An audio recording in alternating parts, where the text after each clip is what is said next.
few questions about the vaccination mandate for federal workers. Sure.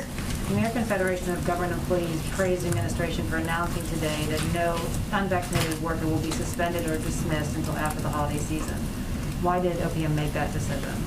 That is inaccurate, and that's an inaccurate statement, which I believe they are fixing or providing an update on. Nothing has changed on our deadline or our approach to the federal employee vaccine requirement. The deadline was last week, November 22nd, and we already have 96.5% compliance across a diverse workforce that is the largest in the United States.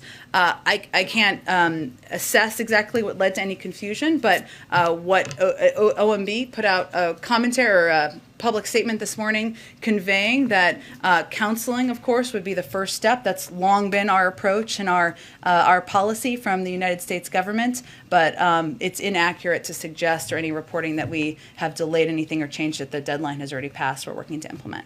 Well, when you released the vaccination and compliance rates last week, you did not include how many workers have requested religious exemptions and how many have received them. Should that information be publicly available for each agency? So, for example, we would be able to see if some agencies are being more lenient or strict on those exemption requests?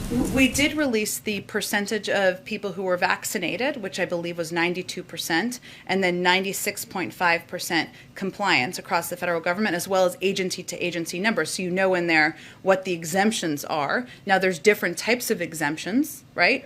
Some are religious, there are other health exemptions, but agency by agency, I would encourage you to ask the agencies for additional data. In the VA, we've been asking them for weeks to give us that information for the health employees because they had an earlier deadline to be vaccinated, and they've not responded to requests for how many employees have requested religious exemptions and how many have gotten them, and that's an important distinction. Well, again, we put out quite a bit of transparent data about that included what percentage of people received exemptions based on just subtraction, as well as what percentage of people were vaccinated. I can see if there's any additional data we'll provide. Go ahead. Thanks, Jen.